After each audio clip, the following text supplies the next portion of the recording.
Et toutes ces choses-là. Nous allons parler sur 4 points importants. Et oui, 5 points importants. L'infiltration de Satan dans l'Église de Dieu. Je reviendrai sur le sacerdoce royal, le 110 semaines de Daniel, la fête d'Hanouka. Dans la fête d'Hanouka, nous avons la Torah, le Talmud, le Gematria, la Kabbalah et le Mishnah. Et à la fin, nous allons parler sur les Toges. Que Dieu nous bénisse. J'ai choisi ces sujets pour parler réellement aux hommes de Dieu que vous êtes. Dommage pour ceux qui ne sont pas là. Comme la Bible pourrait le dire, racheter le temps quand les jours sont mauvais. Il y a des choses qui se passent aujourd'hui dans l'Église de Dieu qu'il y a beaucoup de gens qui ne réalisent pas que le diable s'est vraiment infiltré dans l'Église. Le diable s'est infiltré de tel point qu'on n'arrive pas à discerner ce qui est de Dieu et ce qui n'est pas de Dieu. Je m'attelle un peu à la parole que Jésus a dit. Ce qui arriva au temps de Noé arrivera de même au temps des fils de l'homme. Ce qui arriva à Sodome et Gomorrhe arrivera de même au temps des fils de l'homme. Si nous analysons ces paroles dans la profondeur, il ne s'agit pas seulement des temps de Noé, ni des temps de Sodome et Gomorrhe. Nous avons aussi les temps d'Élie. Nous avons aussi le temps de Daniel. Nous avons aussi le temps de Jonas. Ce qui arriva dans ce temps-là, ça va encore à nouveau revenir.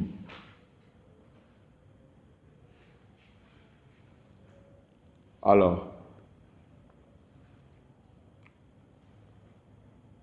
ce qui me fait mal, c'est que il y a beaucoup des enfants de Dieu qui sont encore dans le sommeil spirituel. C'est-à-dire, nous sommes dans un temps où nous dormons avec les serpents, mais nous pensons que le serpent est dehors. Or, le serpent est déjà rentré.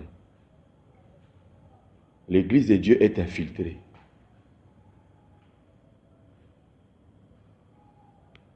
Les magiciens qu'on voyait hier dehors, qui faisaient de la magie dans les rues, le voyant dans les rues. Avant, quand on se promenait, il y avait des gens qui nous demandaient de donner la main.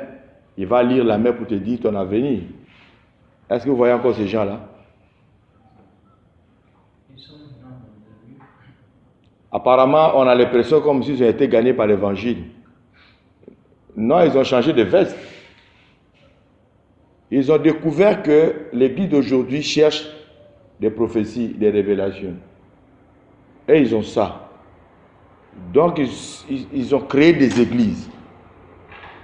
Ils ont cherché des frères et sœurs qui peuvent faire la louange pour accompagner leurs besoins.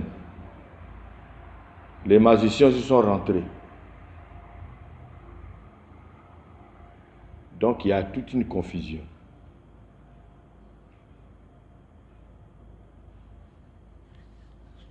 Que le Seigneur bénisse sa parole. Dieu cherche une génération, une nouvelle génération, pour aller amener l'Église à la perfection. Vous savez, quand Moïse a fait sortir les enfants d'Israël de l'Égypte, est-ce que c'est tout le monde qui a vu l'Égypte? Pardon, la terre promise.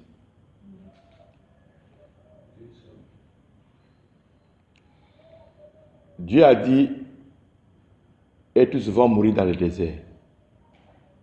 Parce que ceux qui sont sortis de l'Égypte, ils avaient un seul langage. Quand ils s'en allaient pas, en Égypte, on vivait mieux. Là-bas, on mangeait bien. parce qu'ils connaissaient l'Égypte. Donc Dieu a voulu changer maintenant la génération. Pour faire sortir la génération du désert. C'est-à-dire les enfants qui sont nés dans le désert, qui n'ont jamais connu Moïse, qui n'ont jamais connu l'Égypte, qui n'ont jamais connu Pharaon. C'est cette génération-là que Dieu a préparée pour entrer dans la terre promise. C'est cette génération que Dieu veut préparer maintenant. Ou alors Dieu est en train de préparer, qui va faire entrer le peuple de Dieu dans la félicité, qui va préparer l'Église de Dieu à l'enlèvement.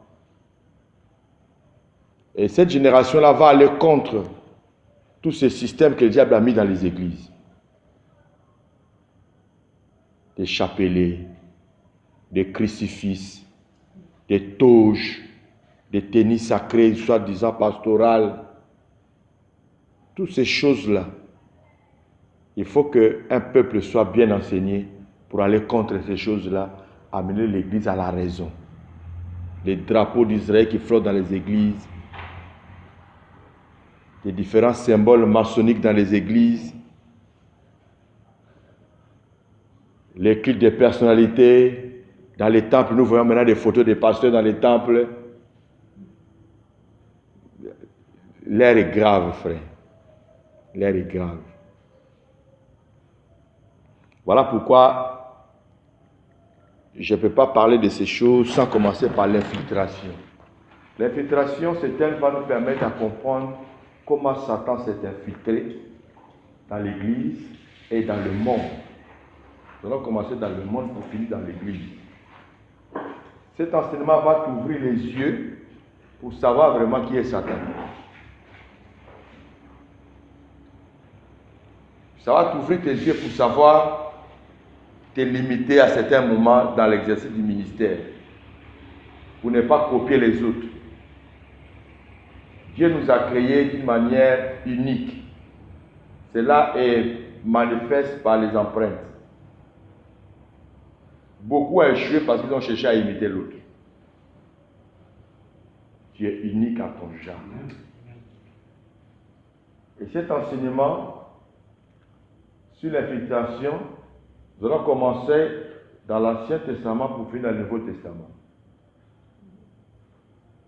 Parce que lui, il va nous permettre de comprendre comment Satan s'est infiltré dans le monde et comment il règne. Et après, je vais vous amener sur les sacerdoces royaux. Les deux points ici, là, c'est des choses peut-être vous les connaissez déjà, mais je veux que nous revenons sur ces deux points qui sont des éléments très, très, très capitaux. Voilà pourquoi je l'ai mis ici, là, les sacerdoces royales et les 70 semaines de Daniel. Tout pasteur doit maîtriser ça. Ça doit rester dans ta mémoire. Parce que ce sont des éléments clés qui vont te permettre à réfuter l'infiltration de Satan dans l'Église. Les deux que vous voyez là. Si tu n'as pas encore la maîtrise de cet enseignement sur les sacerdoces royales et le 70 semaines de Daniel, tu dois te battre pour maîtriser ça. Ça, c'est une obligation. Parce que si tu as cette connaissance, tu sauras à quel moment le diable s'est infiltré dans l'église de Dieu. Et les infiltrer, c'est-à-dire des faux serviteurs. C'est très important. Alors nous parlerons aussi de Hanouka.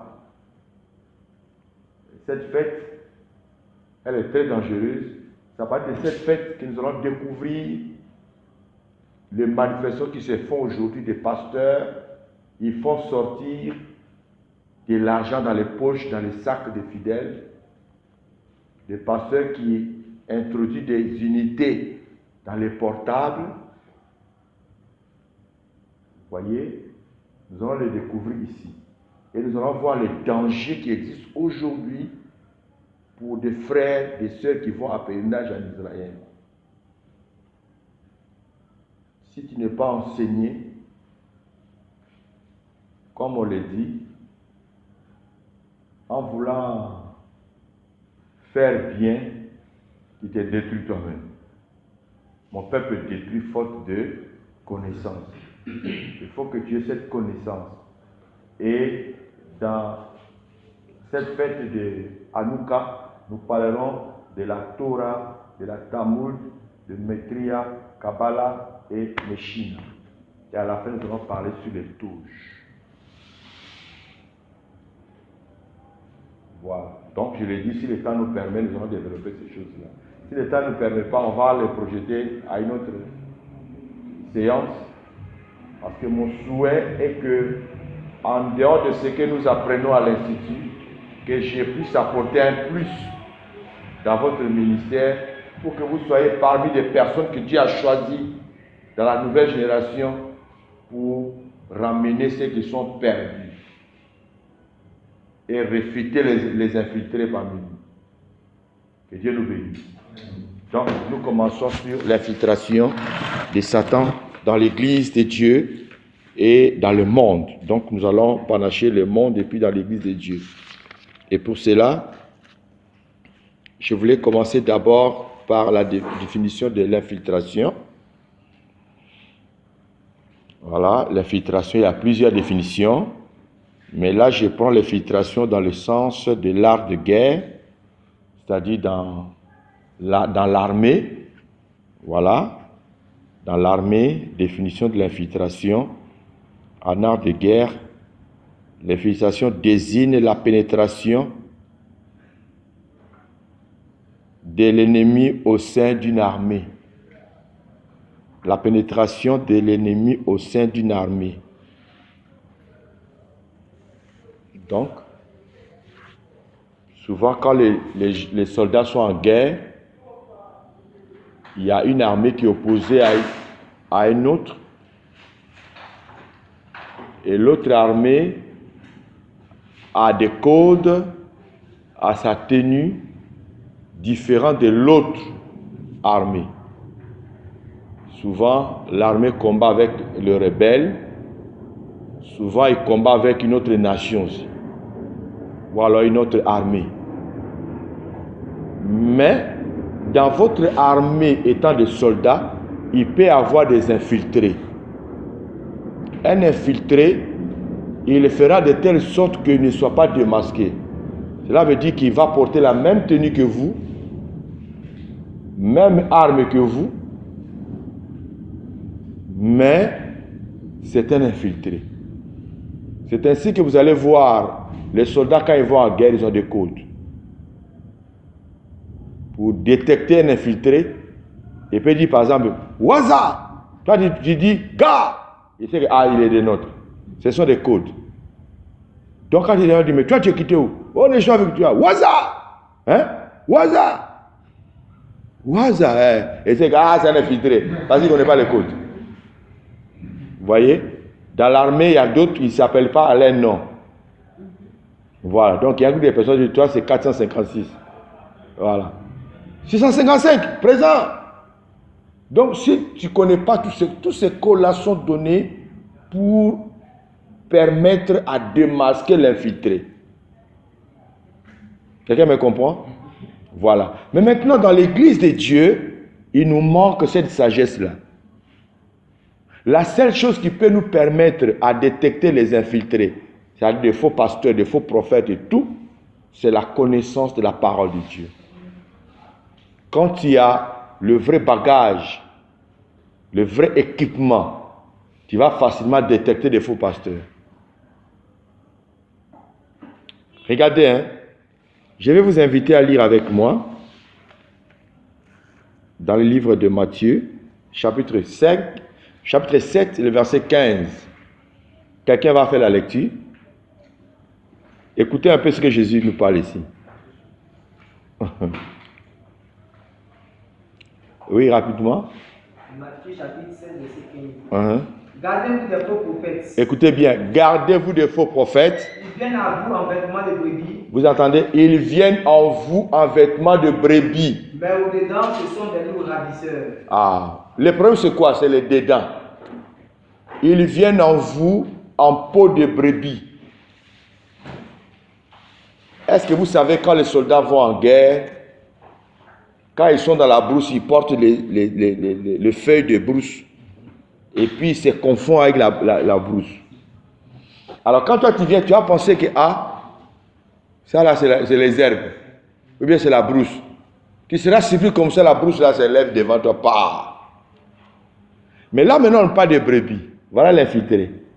Donc il sait que c'est un genre de brebis. Oui. Il a pris la peau de brebis, il l'a mis sur lui. Et puis au milieu de vous. Mais le problème c'est quoi? C'est dans l'intérieur, au-dedans, c'est un loup.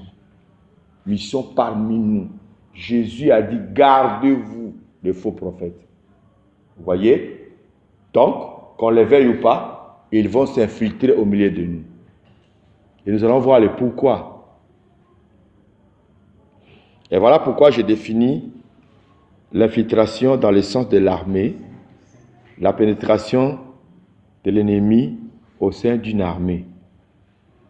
Et nous devons comprendre aussi, Jésus l'a dit, je crois dans Jean 8, 44, si je ne me trompe pas, vous avez pour le père le diable. Ça sous-entend que le diable a ses enfants. De même qu'il a ses enfants, il a aussi ses serviteurs. Vous savez, en Afrique ici, les satanistes, jusque-là, ils sont discrets. Les gens ne se dévoilent pas comme ça, juste satanistes. Mais ils se signalent par des codes. Mais en Europe, aux États-Unis, dans de grandes puissances, les satanistes, ils se connaissent, ils ne se cachent plus. Ils ne se cachent plus. Voilà. Moi, il y a encore dans mon esprit une image d'une jeune fille que je vis en Norvège. Jeune fille. Et le pasteur qui était avec moi, il me dit, homme de Dieu, tu vois la fille là? Oui. Elle est sataniste. Elle adore Satan. Je dis, comment ça? Elle dit, moi ici, c'est comme ça. Donc, il y a des personnes qui adorent Satan. C'est comme toi, tu dis, je suis chrétien. Lui aussi dit, je suis sataniste. Voilà. Mais, je vous apprends qu'en Afrique, maintenant, ça commence à sortir. Voilà. Je connais un grand catcheur au Congo. Alors, lui, dans ce temps-ci, il dit clairement que je suis sataniste. Moi, j'adore Satan. Je suis agent de Satan. Alors, lui, il dit maintenant clairement. Amen. Je tire sonnette d'alarme, frère. L'heure n'est plus à l'amusement. Beaucoup. Là, vous avez entendu plusieurs faux prophètes. Beaucoup de faux prophètes, des faux pasteurs, des faux apôtres se sont infiltrés au milieu de nous. Avec de faux enseignements. Une manière où, si tu n'as pas la connaissance de la parole de Dieu, tu vas prendre tous les hommes de Dieu comme hommes de Dieu. Il faut faire très attention. Jésus a dit, plusieurs me diront à ce jour-là, n'avons-ils pas prophétisé à ton nom? Je leur dirai ouvertement, je ne vous ai jamais connu. D'une autre manière, on peut le dire, je ne vous ai jamais envoyé. C'est le temps à lequel nous sommes. Mais dès qu'il y aura l'enlèvement de l'Église, tous ces pasteurs infiltrés, ils vont enlever la peau des brebis. C'est maintenant que vous allez les connaître. Parce qu'ils feront partie de ceux qui vont soutenir l'œuvre de l'Antéchrist. Alors, le premier point dans l'ordre du jour, l'infiltration de Satan dans l'Église de Dieu et dans le monde. Le point A, l'infiltration de Satan dans les choses de Dieu a commencé depuis le jardin d'Éden. Voilà. Genèse chapitre 3, le verset 14. On peut lire ça? Genèse chapitre 3, le verset 14.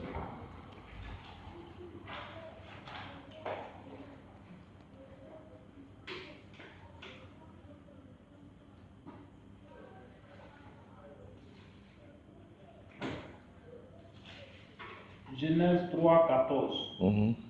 L'Éternel Dieu dit au serpent, puisque tu as fait cela, tu seras maudit entre tout le bétail et entre tous les animaux des champs. Tu marcheras sur ton ventre et tu mangeras de la poussière tous les jours de ta vie. Waouh! Tu peux reprendre ça pour moi? L'Éternel Dieu dit au serpent. Ça, après la chute de l'homme et la femme, Dieu commence maintenant à punir l'un après l'autre. Mais regarde les paroles que Dieu fait sortir pour le serpent. 1. Puisque tu as fait cela, tu seras maudit entre tout le bétail. Tu seras maudit entre tout le bétail et entre tous les animaux des champs. Entre tous les animaux des champs. Comme je le disais au départ, l'autre fois, les serpents, c'est les vrais serpents, frère. Où on a assis là, si les serpents qui sont là pour tomber, c'est boum, tout le monde va bouger. Il dit, tu seras maudit entre tous les animaux des champs, entre tous les bétails. Pour que tu arrives à supporter ce serpent-là, il faut que tu sois dans le camp des serpents. Parce qu'un vrai sataniste n'a pas peur des serpents. Hein. Il joue avec les serpents, il dort avec les serpents. Est-ce que toi, tu peux dormir au cimetière? Tu ne peux pas ouvrir le tombeau de quelqu'un, rentrer dedans, dormir pour sortir matin. Ou bien dormir dans le cercueil. Qu'est-ce qui fait que tu ne peux pas le faire? Il y a quelque chose en toi qui ne colle pas avec ça. Dès que tu passes au cimetière, ton corps, tu sens que tu n'es pas à l'aise, parce que ce n'est pas ton milieu. Mais pendant ce temps, des hommes comme nous, où leur intérieur est autre chose, ils dorment dans le cimetière. Ils déterrent les cadavres, ils mangent les chairs. Ils portent les habits, ils dorment dans le cercueil. Il y a des satanistes qui ont des cercueils chez eux à la maison. Ils dorment dedans. On aura des images, j'ai envoyé mon ordinateur pour vous montrer certaines images des faux pasteurs. On aura différentes étapes par rapport à l'enseignement. Il y a des personnes qui ont des cercueils chez eux à la maison, ils ne dorment que dans le cercueil. Ils ne dorment pas au lit. Quand il sait que demain il a un combat à livrer, demain il va aller à faire des business, il dort dans le cercueil. Oui. Il y a un homme de Dieu qui a volé ce cercueil à l'église. Il dit que le cas de poser des problèmes dans le cercueil. D'accord. La Bible dit, vous les connaîtrez par les fruits. Il y a les indices qui ne trompent pas. Mais je crois avoir envoyé ce film-là. Alors, regardez bien. Il dit au serpent, tu marcheras sur ton ventre tout le long de ta vie. Il ajoute, tu mangeras la poussière de la terre. Il y a deux choses. Analysons ensemble. Est-ce que le serpent, ça nous le dit? Quand nous allons au zoo, quand nous regardons les documentaires, est-ce qu'on prend la poussière comme ça pour donner au serpent, comme nous le dit? Les paroles que Dieu est en train de dire au serpent sont des paroles prophétiques. Il y a quelque chose qui se joue là, ces jours-là. Il y a quelque chose qui est en train de se jouer. Frère, Adam a fait le plus gros erreur de sa vie.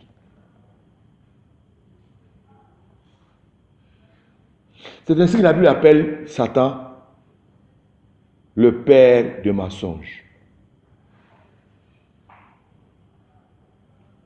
C'est un menteur, c'est un voleur. La Bible dit l'ennemi vient que pour voler. Ce que c'est joué là, c'est comme toi tu as diamant. Entre l'or et puis diamant, quelle est la chose qui a plus de valeur? Diamant, non? Et puis la personne vient te dire, mais ton objet là, il faut me vendre ça. Ou bien il faut me faire cadeau. Là, je vais te donner bague en or. Toi, tu as diamant à une valeur de 80 000 euros. Bague en or qui brille là. Et lui, il a démystifié ton diamant là. Donc, il a fait de telle sorte que ça n'a plus de valeur à tes yeux, quoi. Il dit ça là, même si tu vas vendre ça, tout ça, si tu ne fais pas, on va t'arrêter. Parce que ça là, c'est des choses qu'on a fabriquées. Donc, il a fait de telle sorte qu'il a réduit ça à néant. Maintenant, il a valorisé son or, sa bague en or, ça là, ce n'est pas tout le monde qui porte ça. C'est des grands de ce monde. Ça là, si tu n'as rien vendu, ça là, c'est 100 millions d'euros. Toi, mais tu regardes jusqu'à pas fini, tu lui donnes pour toi, et lui il prend bague là. Et comment? Toi tu prends bague, lui il prend diamant. Il dit, il faut signer que c'est pour toi diamant là. Allez, toi aussi tu signes. C'est ce qui s'est passé dans le jardin d'Éden ces jours-là. Frère, Adam a perdu beaucoup de choses. Les choses qui se jouaient là, c'était pas petit à faire. Tu sais, une fois j'étais au Cameroun, j'avais porté une montre Omega, hors plaqué. Et puis je vois le pasteur qui m'a reçu, il avait une montre qui m'a touché quoi. Il dit, ah, montre elle est jolie, hein. Moi-même, j'ai approché le pasteur là, si on pourrait échanger les montres là. Frère, or pour lui là, c'est pacotille. Et puis, ça marche avec, les montres mécaniques là. Oui, à ma nouvelle, tu crains, et puis tu laisses. Dès que c'est fini là, ça dort. Oh, lui aussi, convoitez-moi ma montre là. Pour moi, c'était or plaqué pur. Quand j'ai ouvert ma bouche, j'ai dit, ah, est-ce qu'on ne peut pas s'échanger? Ah, il n'a même pas hésité, elle dit, ok. Donc il a enlevé pour lui, crac. Et puis il m'a donné, moi aussi j'ai pris, j'ai mis pour moi. La nuit, je dors, j'ai mis mon montre là sur la tête, j'ai ça, tchac. Vous voyez quand l'aiguille fait tchac. Oh, ma montre là ne fait jamais ça. Parce que c'est électronique. Marqué qu'il y a des aiguilles, mais c'est électronique. Lui, il m'a donné une montre mécanique. Tchac. Ça a attiré un peu mon attention. Je dis, ça, c'est quelle montre ça? Et puis je me suis dit, bon, comme c'est joli là, c'est que ça doit être spécial. Matin, je me réveille, montre là a dormi. Oh, je tape comme ça. Moi, je ne suis pas habitué à ce moi, je tape comme ça, ça ne bouge plus. Ah! Maintenant, je tourne tout là, donc je suis en train de charger ma nouvelle là. Mon cœur a été, tiens, dit Seigneur, je viens de perdre. Maintenant, je ne peux plus aller dire au pasteur là, pardon, donne-moi ta montre, donne-moi ma montre, il faut prendre pour toi. J'ai senti vraiment que j'ai perdu la montre. Et pas fini, je ne peux plus porter ça là.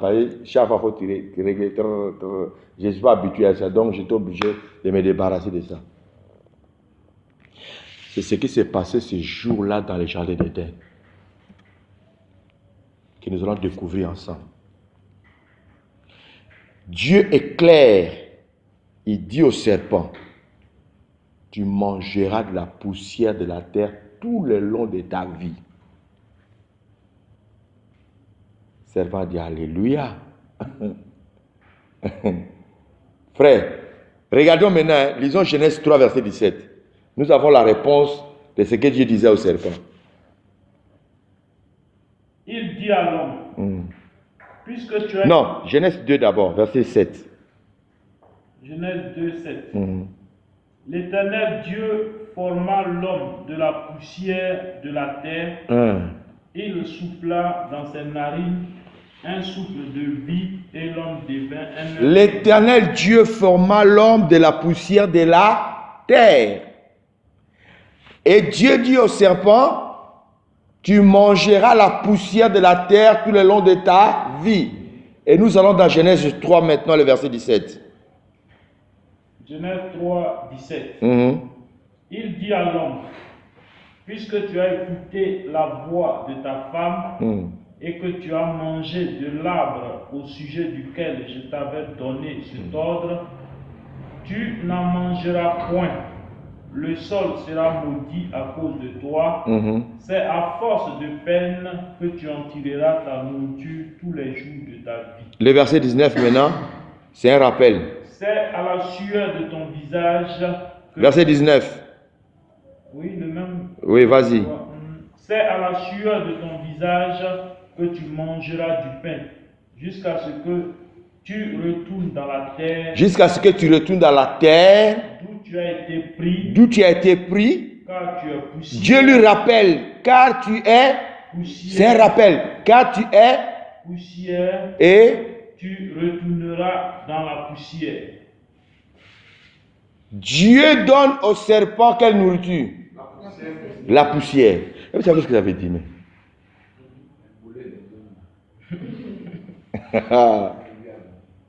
Frère, Dieu parle au serpent un langage prophétique.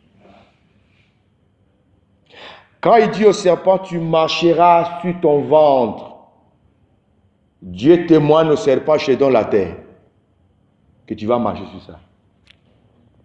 Tu domineras sur la terre, je te donne. Tu mangeras la poussière de la terre. Il prend l'homme qu'il a créé. Quand il parle à ce serpent, tu mangeras la poussière de la terre. Il parle à l'homme. Comme tu n'as pas voulu écouter, à partir de maintenant, je te livre au serpent. Or, quand nous avons l'Apocalypse, Satan est appelé le serpent ancien. Est-ce que vous comprenez un peu? Cette parole que Dieu a fait sortir en parlant au serpent, en parlant à Adam, en lui rappelant que tu es poussière, tu retournes dans la poussière, confirme cette parole qu'il a dit au serpent, je donne la poussière comme nourriture. Cela veut dire que l'homme devient la nourriture, un proie pour les diables. Et cela est confirmé jusqu'aujourd'hui. Le diable ne vit que du sang humain, de la chair humaine. Les satanistes ne vivent que de la chair humaine, du sang humain. Ça là, il ne faut pas que quelqu'un va te tromper pour ça. Il y a un sataniste qui disait, si tu veux rentrer un combat avec Satan, il faut seulement commencer à bombarder en disant, je bloque maintenant le flux de sang. Que la banque de sang satanique se vide. Ah là, tu seras vraiment attaqué. Parce qu'il ne vit que de ça. L'homme est devenu la nourriture du serpent. Maintenant, regarde. Dieu, il dit à l'homme, tu retourneras dans la terre d'où tu as été pris. Or, la terre constitue tout ce qu'on appelle l'univers, le monde. Dieu a pris la terre pour créer l'homme. Et au moment où Dieu dit au serpent, je te donne la poussière comme nourriture, il a livré l'homme à Satan.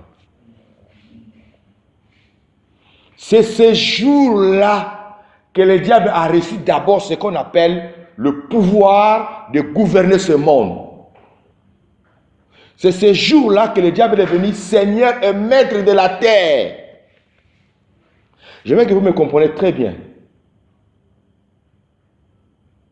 Parce qu'il y a beaucoup de personnes dans leur message, ils confondent tout et disent le monde aussi nous appartient. Nous les enfants de Dieu. Nous allons régner dans ce monde-là. Il parle du royaume de Dieu sur la terre. Quand Jésus dit que ton règne vienne, il dit que nous allons régner sur cette terre-là. Oui, nous régnerons sur la terre, mais ce n'est pas maintenant. Même quand Jésus est venu, il n'a pas voulu prendre le règne, parce qu'il connaît les temps. Il faut que vous compreniez bien la parole de Dieu. Ces jours-là, Dieu lui-même a livré l'homme à Satan, et tout ce monde, Dieu a donné ce monde au contrôle de Satan et ses démons.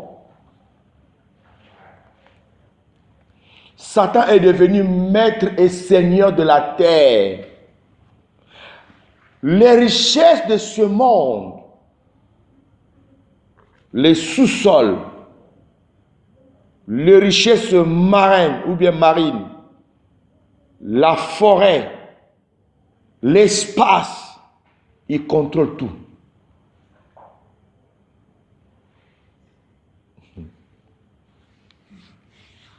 Et je me fais comprendre. Nous allons découvrir ça ensemble. Puis nous allons aller étape par étape. Cela veut dire que quand Dieu a dit ces choses au serpent, serpent a capté ça, puis il a compris qu'à partir d'aujourd'hui, Adam ne contrôle plus le monde, c'est moi. Adam et tout le monde doivent m'adorer. C'est ainsi que quand nous avons parlé sur Adam et Ève, l'arbre de la connaissance du bien et du mal, quand tu lis les Écritures, Adam n'a pas adoré Dieu.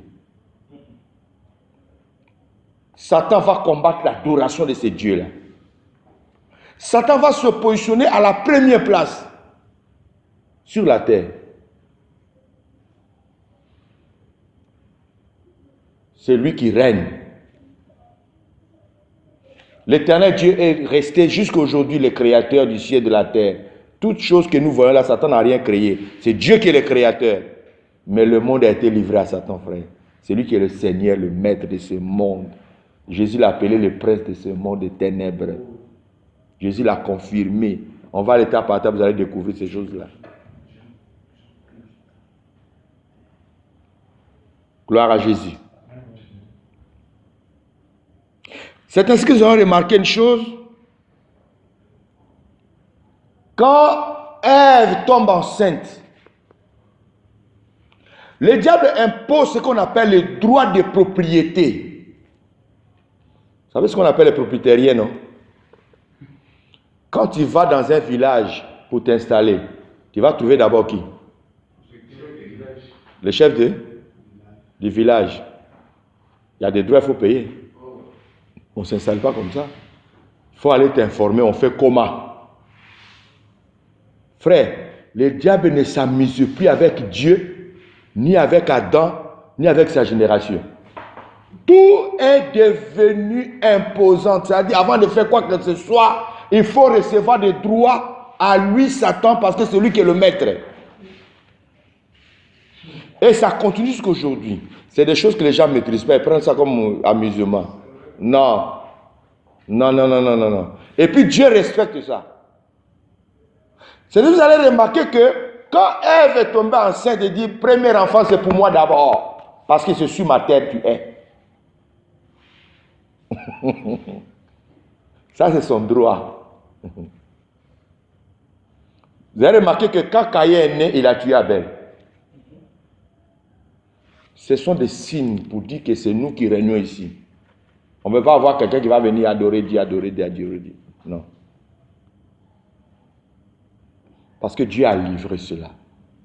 Alors, pour une bonne compréhension, vous allez dans les Écritures pour mieux comprendre, ok? Lisons Éphésiens 6, verset 12.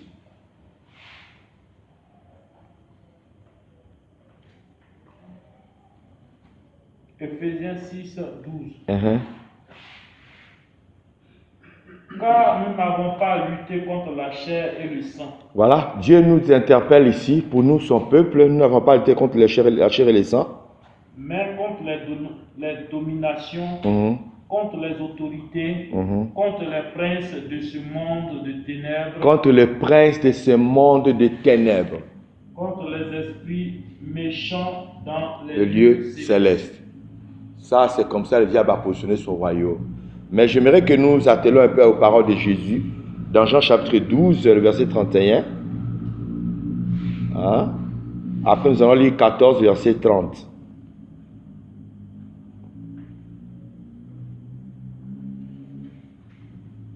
Vite. Jean 12, verset 31.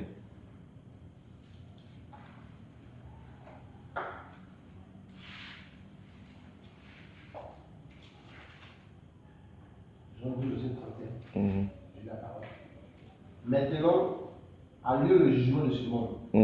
Maintenant, le prince de ce monde. Maintenant, le prince de ce monde sera jeté dehors. Ça va? Oui, vas-y. Et moi, quand j'aurai été élevé de la terre, j'attirerai tous les hommes à moi. Voilà. Il a appelé Satan qui? Le prince de ce monde. Lis maintenant le chapitre 14, verset 30.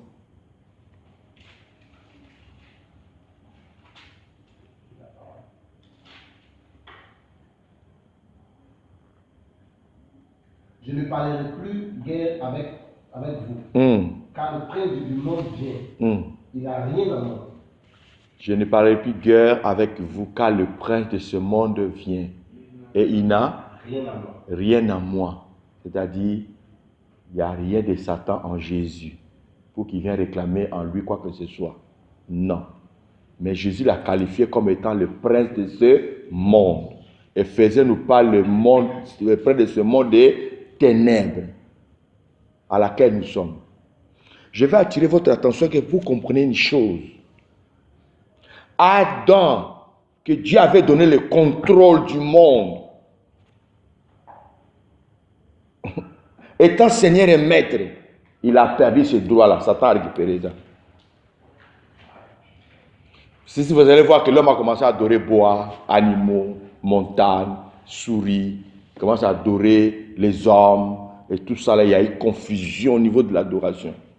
Et Satan a commencé à être vénéré jusqu'à l'heure où nous parlons. Maintenant, Jésus arrive. J'ai tout simplement ce point-là pour éclairer ce que je suis en train de dire, que le diable contrôle tout. Quand nous allons arriver sur l'église, nous allons comprendre. La seule chose que lui ne contrôle pas, c'est l'église, corps du Christ.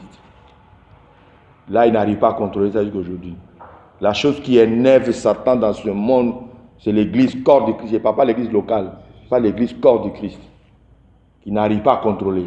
Le contrôle de l'église, ça l'échappe. C'est ça qui l'énerve. Mais le reste, le diable contrôle. Il ne veut pas que quelque chose l'échappe. Il contrôle tout. Même où nous sommes assis là, il y a des satellites en haut qui savent qu'il y a des gens qui sont assis là.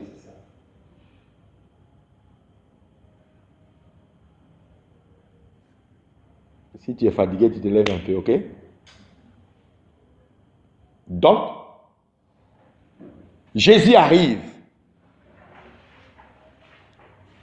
Quand Jésus a commencé son moment de jeûne et prière, avant même de relancer dans le ministère, Satan est venu se présenter à lui pour lui dire qui il est.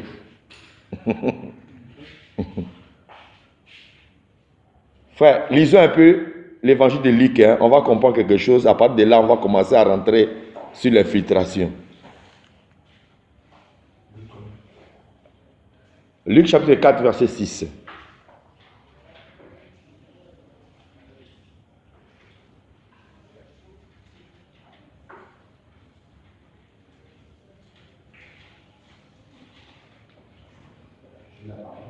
Oui. Il lui dit, je te donnerai toute cette puissance. Commence au verset 5, voir. Le diable, l'ayant élevé, lui montra à un instant tout le royaume de la terre. Écoutez bien, le diable, ayant l'élevé, lui montra à un instant tout le royaume de la terre. Tout le royaume de la terre. Écoutez bien. Tout le royaume de la terre. Satan montre ça à Jésus.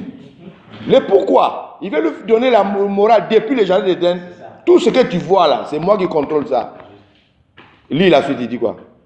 Et lui dit, je te donnerai toute cette puissance. Je donnerai toute cette puissance. Et la gloire de ce royaume. Et la gloire de tout ce royaume-là. Car elle m'a été donnée. Amen. Car elle m'a été donnée. Depuis quand? Depuis le jardin d'Éden. Satan a gardé ça. Frère, c'est lui qui règne sur la terre là. Ça lui a été donné. Je voulais attirer votre attention sur ce passage-là. On ne fait pas l'évangile pour s'enrichir. Vous allez remarquer qu'il y a un nouveau vent de pasteurs qui est sorti, qui s'enrichit dans l'évangile. Ils vendent de l'huile, ils vendent de l'eau, ils vendent des toges, ils vendent tout.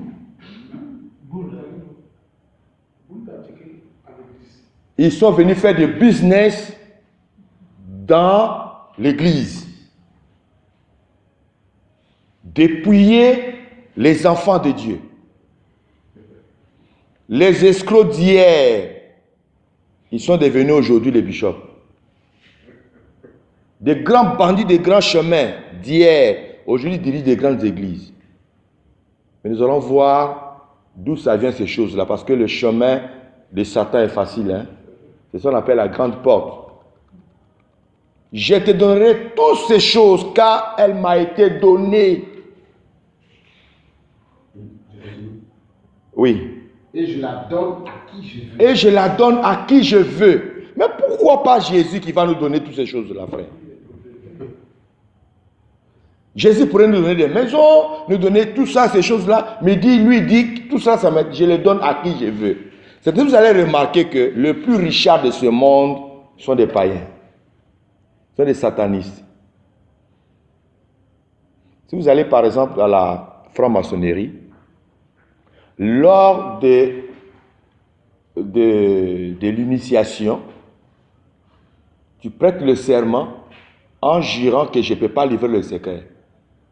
Si je livre le secret ou j'ai trahi notre confrérie, que j'ai la gorge tranchée. Ils font comme ça, avec la main. Que j'ai la gorge tranchée et la langue coupée. Ce qui se fait dans la franc-maçonnerie doit rester secret dans ta famille, dans ton entourage, à toute personne qui n'est pas membre du loge. Cela veut dire que ces personnes ne se dévoilent pas. Mais se manifestent par des signes. Nous allons voir toutes ces choses-là par la grâce de Dieu. Je souviens un faux pasteur qui a prêché. J'ai envoyé ce film-là, peut-être on saura l'état. Il dit, le plus grand homme de Dieu au monde, que Dieu a béni comme il se doit, c'est le pape. C'est le pape. Parce que lui, il est en Italie. Bon, il a omis un peu, il dit que l'Italie, c'est un État dans un État. Ce n'est pas l'Italie qui est un État dans un État. C'est le Vatican qui est un État dans un État. Et c'est comme ça que nous on doit régner dans ce monde-là. Il a toutes les représentations de son royaume dans le monde entier. Vous voyez déjà que, ça prouve que ce monsieur-là, soit lui-même il est sataniste, ou alors il est immature, c'est même pas ce qu'il est en train de dire. Regardez bien le ministère de Jésus. Jésus s'échappait de tout ce qui est bien matériel. Il n'avait ni maison, il ne voulait pas garder de l'argent avec lui. Tout ce qui est dit, qu'est-ce de l'argent là? Donnez ça à Judas. Qu'à garder. Voilà. Il savait ce qui s'est passé à l'intérieur. Les paroles que Satan dit à Jésus, la richesse de ce monde, la puissance, ça m'a été donné. Cela veut dire, tu vas être riche dans ce monde-là. Tu vas chez Satan, tu deviendras riche. Cela exclut carrément que être riche dans le ministère ne veut pas dire que Dieu est avec toi. Ou alors, être pauvre dans le ministère ne veut pas dire que Dieu n'est pas avec toi. Là, je me fais comprendre.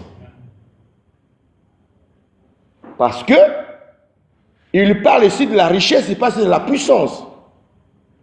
Donc Satan a la capacité de donner la puissance aux gens, de faire marcher les paralytiques, la capacité de donner la puissance aux gens, de faire tomber les gens, de parler en langue, de donner la puissance aux gens, de faire disparaître les choses, et c'est de doubler, faire tout ce qui est mystique.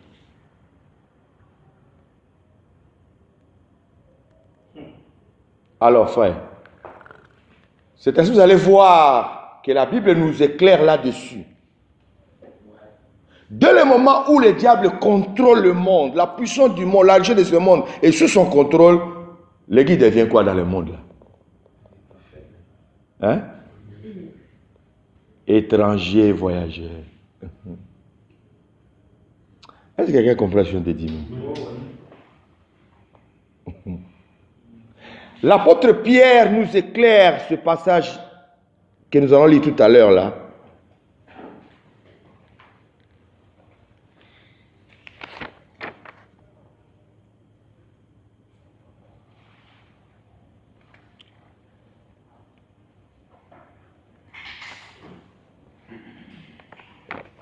Prenons... Ok, avant d'arriver là, je vais d'abord rester dans les paroles de Jésus. Ok, prenons 1 Pierre chapitre 2 verset 11. 1 Pierre chapitre 2 verset 11. 1 Pierre 2 verset 11. à partir du verset 11. Bien-aimés, je vous exhorte comme étrangers et voyageurs sur la terre. Ah, je vous exhorte comme étrangers et voyageurs sur la terre. Nous devons comprendre une chose. Nous, l'église, c'est ainsi que vous allez voir que le mot église vient du mot grec, ecclésia, qui veut dire appelé hors de. Nous sommes appelés hors du monde. Jésus l'a dit, vous êtes dans le monde, mais vous n'êtes pas du monde. Il faut que nous arrivions à faire la part des choses. Si tu ne comprends pas que le monde tout entier est sous le contrôle, sous la domination du malin, c'est que tu es caduc.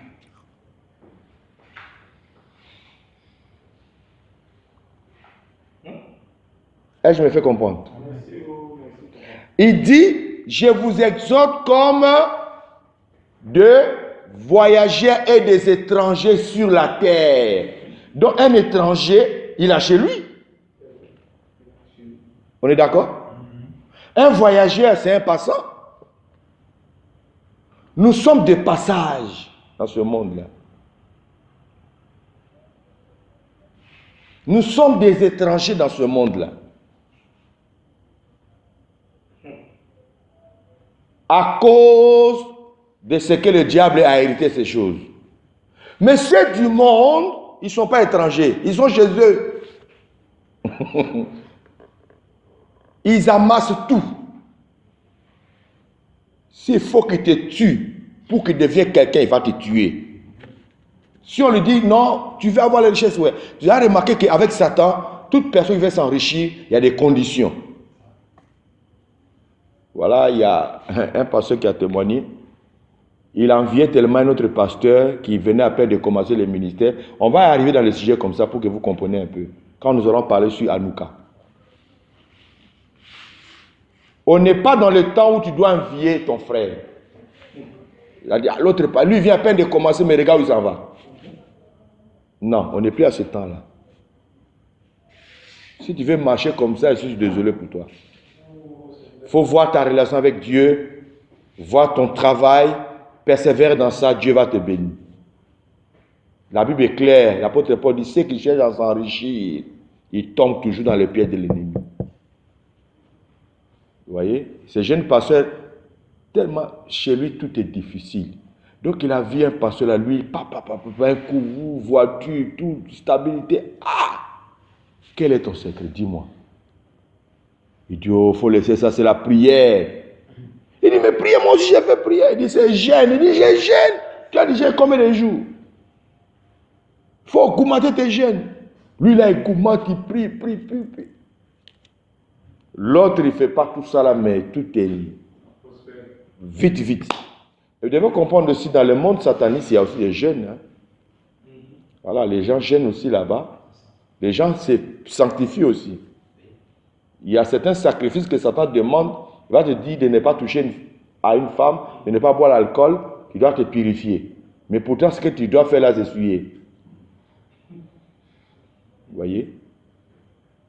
Alors lui, à la fin, ce pasteur est obligé de lui dire que, ah Joe, moi, ce que tu vois ici, là, si tu es prêt, l'essentiel que tu ne dévoiles pas, c'est qu'il dit non, tu es prêt, oui, bon, je te conduis. Il a conduit chez un féticheur. Quand elle arrivait net, il dit, bon, voilà, c'est ici, c'est l'homme là qui m'aide, machin, tout. Il m'a donné fétiche pour attraper des gens. Ah, d'accord. Le féticheur dit, bon, comme tu connais déjà les secrets, on ne fait plus marche arrière. Première condition qu'on lui a donnée, il doit prêcher dans les carrefours, dans le bus pendant 30 jours. Prêcher. Il va prêcher Satan. Il prêche Jésus, mais c'est Satan qui lui a imposé ça. Pendant 30 jours, il va prêcher dans les bus, dans les carrefours. Alors quand tu trouves un homme comme ça, tu vas dire quoi? Voilà un homme de Dieu. Tu vas dire que mes enfants là-bas même ils n'évangélisent pas. Voilà quelqu'un.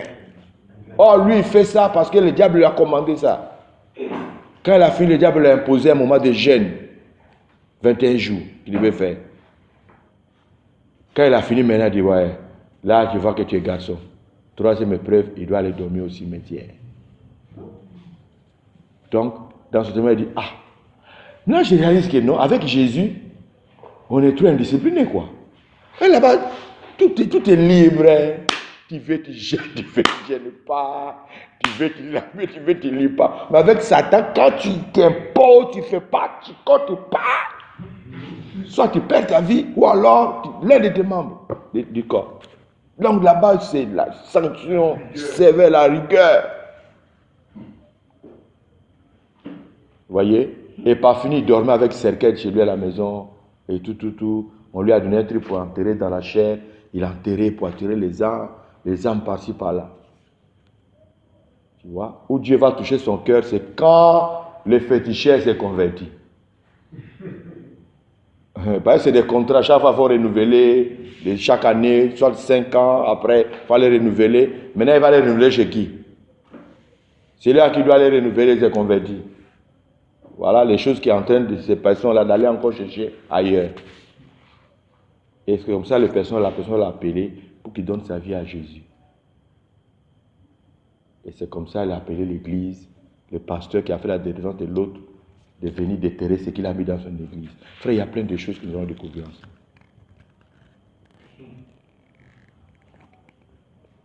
C'est ainsi que la Bible n'est pas d'accord avec tous ceux qui ont le vrai d'envie. Tu as envie l'autre, tu as envie l'autre. Non. Regarde au Seigneur. Gloire à Dieu. Alors, nous avons vu que l'apôtre Pierre nous révèle que, bien-aimés, je vous exhorte comme étrangers et voyageurs sur la terre, à vous abstenir du convoitise de la charnelle qui font la guerre à l'âme. Maintenant, regarde ce que Jésus nous dit dans Jean chapitre 18, verset 36, concernant tout le monde.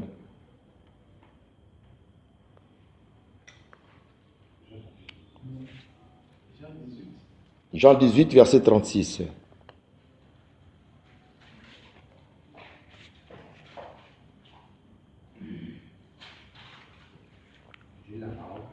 Oui. Mon royaume n'est pas de ce monde. Mon royaume n'est pas de ce monde. Ok? C'est Jésus qui le dit. Or, nous avons des fois l'habitude de dire que non, le royaume là. Frère, le monde entier que nous voyons là, c'est Dieu qui est le créateur. Ça, c'est indiscutable. Mais à l'heure où nous parlons, depuis Éden jusque-là, ça a été livré à Satan. C'est lui qui est maître, c'est lui qui contrôle tout. Vous allez voir, les gens du monde qui ont compris, quand ils vont chercher même des diamants, ils font d'abord le sacrifice aux génies, aux esprits, pour que ça marche bien. Parce qu'ils savent qu'il y a un esprit qui contrôle ces choses-là. Ils vont faire des cérémonies. Même les ponts que les gens construisent là, ils ne construisent pas les ponts comme ça. Hein. Il y a des sacrifices qui se font. Parce qu'ils savent que le diable contrôle tout. Jamais tu verras quelqu'un prendre offrande ou l'État, on est venu donner à l'église parce qu'on veut construire des ponts. Dieu n'a qu'à nous assister. Ils ne font pas ça. Parce qu'ils savent que ce n'est pas ce Dieu-là qui contrôle là-bas. Là-bas, ce sont des génies des esprits. Il faut que nous donnons les droits. S'ils vont demander un être humain, ils vont donner un être humain. Là, je me fais comprendre. Satan a un droit sur cette terre, sur chaque chose.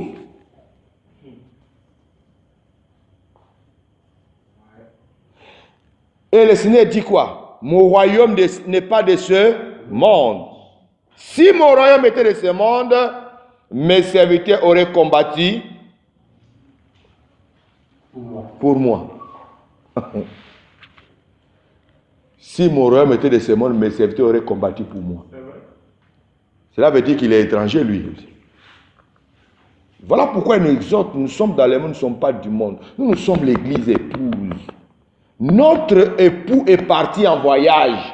Il reviendra nous chercher. Amen. Nous devons comprendre une chose.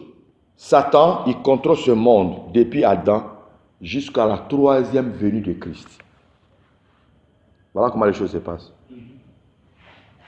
Proche de la troisième venue, il va intensifier son règne. Là-bas, ça serait mort ou vive. Parce que la chose qui l'empêche trop là, c'est l'église. La présence de l'église sur la terre. Ça l'énerve trop. Et voilà pourquoi le Seigneur exhorte l'église dans 1 Jean chapitre 5, le verset 15 à 17. Il dit quoi?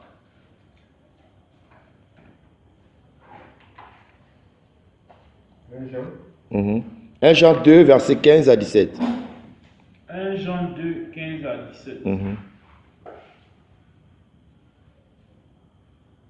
N'aimez point le monde, ni les choses qui sont dans le monde. Vous entendez ça? 1. N'aimez point le monde. 2. Ni les choses qui sont dans le monde. Dans le monde. Amen. Vous n'avez jamais entendu parler que des pasteurs qui se battent à cause d'argent?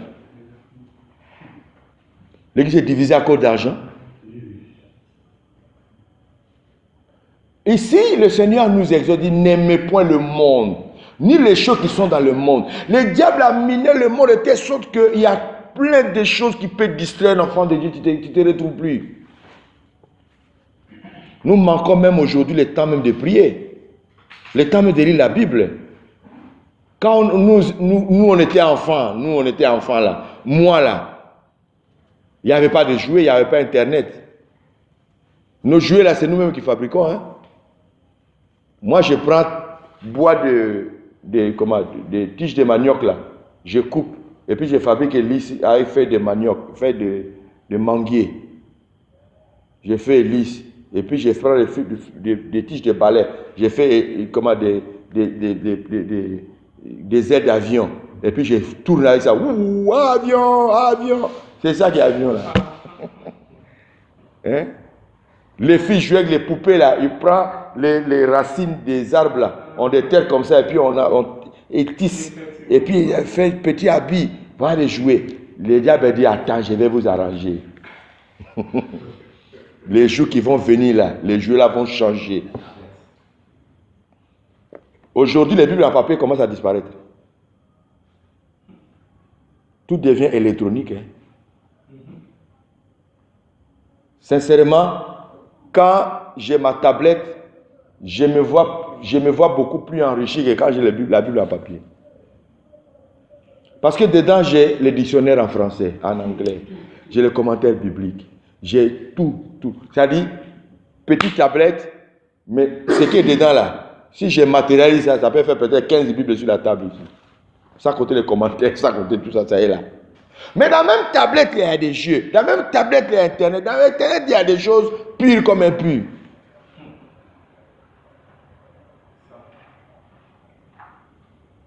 Il dit, n'aimez point le monde, ni les choses qui sont dans le monde. Regarde bien, il dit quoi? Lis la suite.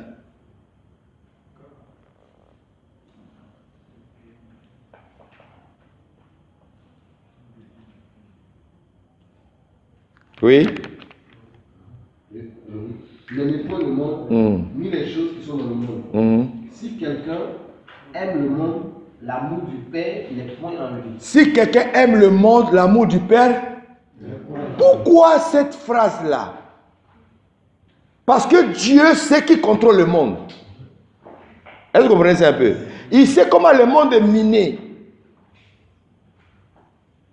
Donc, il y a un groupe de personnes qui prêchent le royaume de Dieu sur cette terre. Comment être riche ici sur la terre, comment s'enrichir et tout. Quand tu vois un pasteur qui n'a pas l'argent, c'est que lui là, c'est un faux pasteur. Voilà. Non. L'apôtre Paul a été clair, il dit, j'ai appris à vivre dans la disette et dans l'abondance. Ça ne veut pas dire que Dieu ne bénit pas. Non, Dieu nous bénit. Il nous bénit. Il assiste ses enfants. Il nous donne le pain quotidien. Mais au-delà de ça, il nous dit de faire très attention. C'est ainsi que vous allez remarquer que l'apôtre Paul parle et dit, remarquez au milieu de vous, il n'y a pas assez de personnes qui sont riches. Il n'y a pas assez de personnes qui sont intellectuelles. Il n'y a pas des hommes puissants.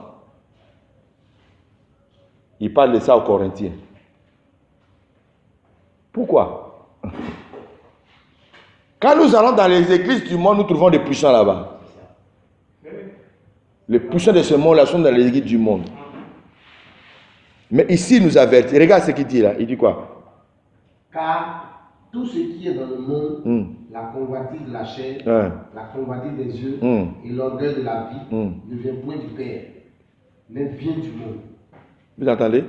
Ne vient pas du Père, mais vient du monde. Le monde là, il veut dire là. C'est quel monde il dit? Vient du monde. Il veut parler, il dit pas de qui? La convoitise de la chair, l'orgueil de la vie, toutes ces choses-là ne viennent pas du Père, mais ça vient du monde. Il s'adresse à qui? À Satan. C'est lui, on l'a confié ces choses-là. C'est comme Jésus avait confié la caisse de l'église de son ministère à Judas. Est-ce qu'il contrôlait ça même? Il ne contrôlait pas.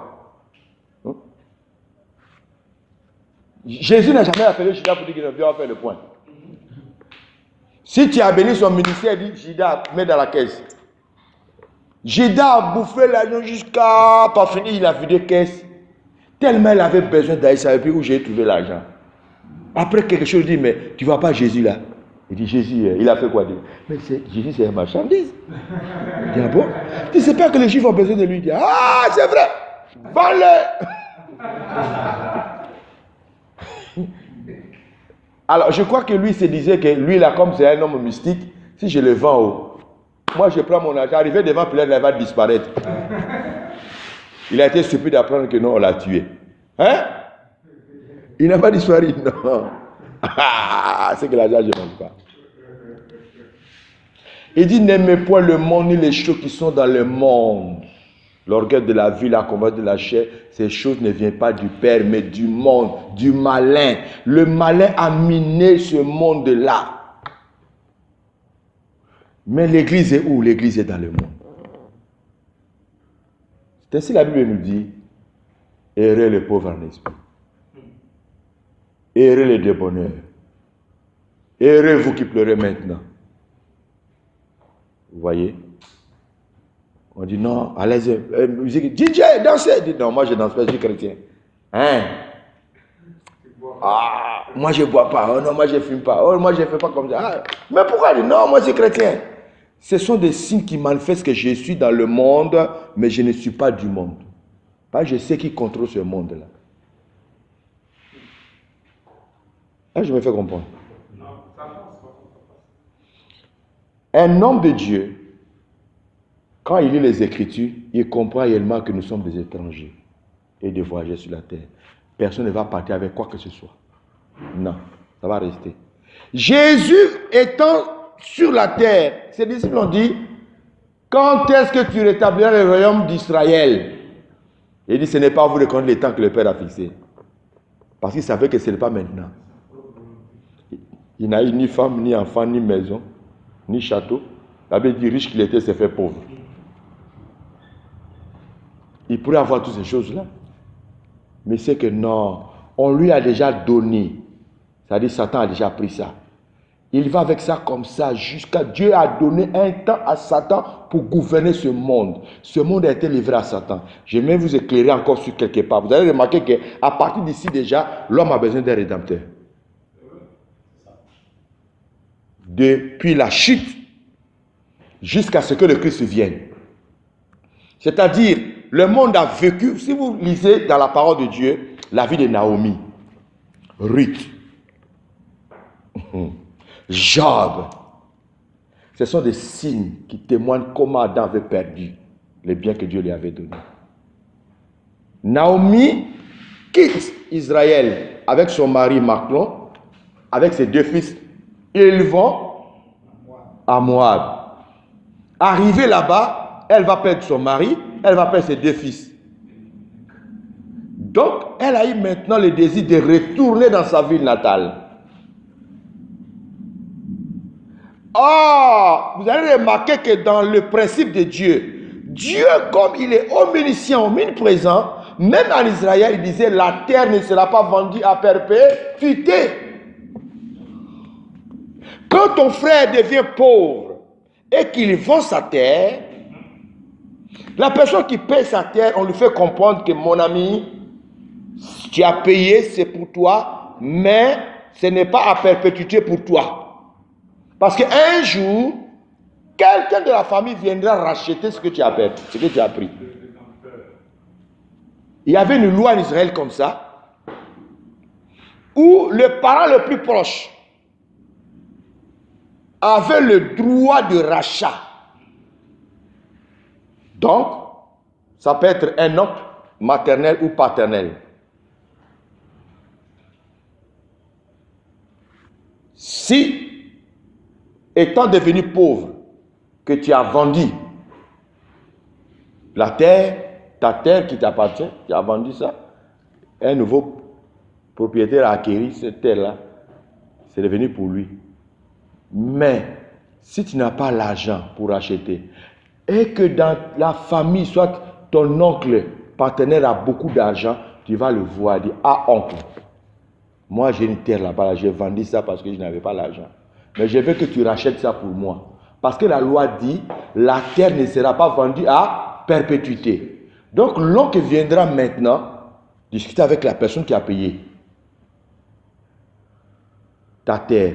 Il dit, bon, moi je suis l'oncle de M. Samuel. Il n'avait pas d'argent. Il a vendu la terre à toi. Tu as récupéré tout. Mais aujourd'hui, je suis venu pour racheter. Vous voyez, on peut racheter que ce qu'on avait perdu. Vous voyez? Donc, à ce moment-là, il a le pouvoir de racheter ce que son frère avait perdu. Et c'est comme ça s'est passé avec Naomi. Quand Naomi a perdu son mari, ses enfants, tous ses biens, voilà. Elle est revenue en Israël. Il se trouve que Ruth est partie glaner dans les champs de Boaz. Or, Boaz était un homme riche.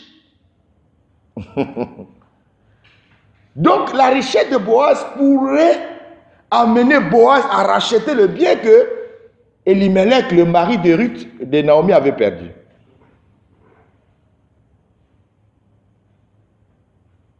Je me fais comprendre? C'est ce qui illustre la vie de Job. Job, quand il a tout perdu, il disait dans ses paroles, je sais que mon Rédempteur est vivant. Il s'élèvera le dernier sur la terre. Il parlait en même temps du Rédempteur, le véritable Rédempteur qui est le Christ.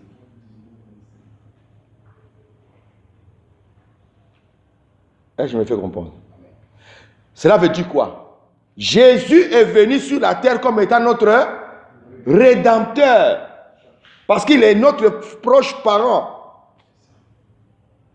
Étant le Rédempteur, Christ nous a rachetés par son sang. Et cette terre que nous voyons là, ça a été déjà racheté par le Seigneur.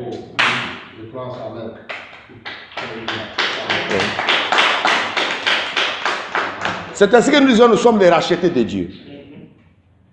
Étant devenus rachetés de Dieu, la seule chose maintenant qui reste, c'est la réclamation de ce qu'il avait racheté. Pour le moment, il a dit non, non, non, laissons tranquille. On lui a donné un temps où il gouverne, il règne. C'est ainsi que Jésus n'est pas pressé. L'homme le plus patient du monde, c'est Jésus. C'est ainsi qu'il nous enseigne la patience. Mais il nous amène à comprendre, dorénavant, le diable continue à régner. Ok, lisons un peu 1 Jean.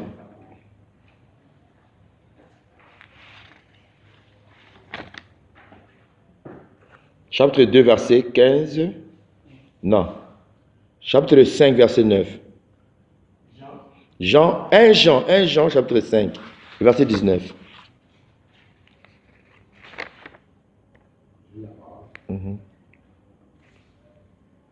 Nous savons que nous sommes de Dieu et que le monde entier Écoutez bien. est sous la puissance du mal. Nous savons que nous sommes de Dieu et que le monde entier est sous la puissance du malin.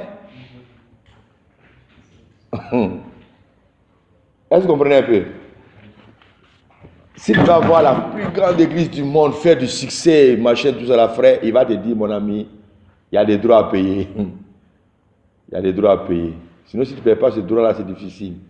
Si tu veux faire du succès très connu dans le monde, frère, Satan a le pouvoir de te faire grand de ce monde. Les plus grands stars qui ont bougé le monde, la majorité ont fait le pas avec Satan. Et dans le monde de la musique, par exemple, là-bas on dit, même si tu as fait sortir ta musique, ça résonne, ça retentit bien, ouais. Mais il faut que le chef de la terre mette son ingrédient dedans pour que ça bouge la terre. Je suis le témoignage d'un musicien congolais qui s'est converti. Il est déjà mort lui aussi, mon père à Maloba. Alors, il a dit quand il a commencé sa musique, il n'avait pas touché au fétiche. C'est une maman qui l'a dit, ah mon petit, tu chantes bien, mais si tu ne vas pas voir les grands-pères, c'est difficile pour toi. Ta musique là, ça s'éteindre et puis ils vont détruire ton étoile. Il dit, ah ouais, ah, ça c'est vrai. Arrivé à moi, il semble maintenant qu'il chante bien, mais il n'y a pas d'engouement quoi.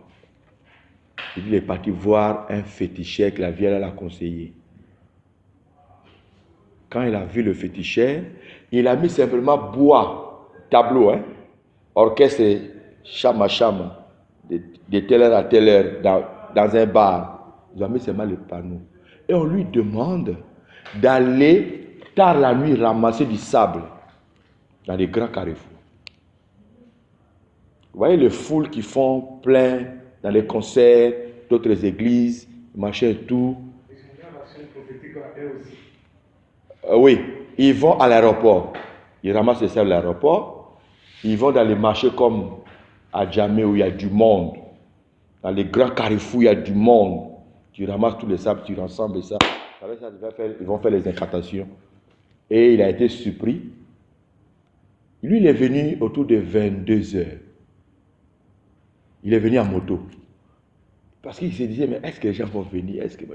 Il dit, je suis arrivé net, il s'était plein à craquer dedans comme dehors. Alors lui, il pensait que c'est, il y a un problème là, sur les lieux là. Il demande aux gens, il y a quoi là-bas? Il dit, ah, il est venu. Qu'est-ce qu'on va dire?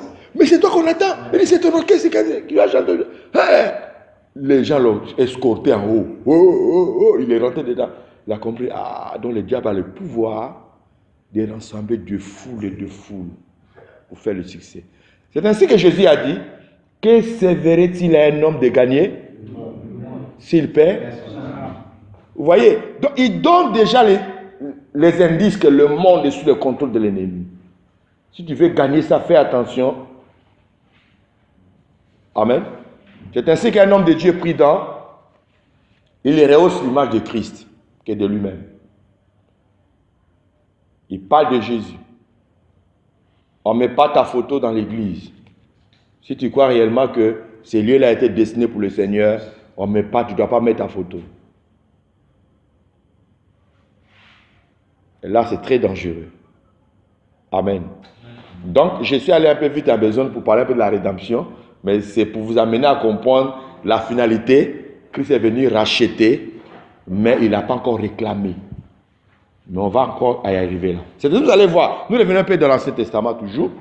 C'est-à-dire que vous allez voir que à chaque fois, Dieu voulait intervenir sur quelque chose dans ce monde, le diable avait un mot à dire.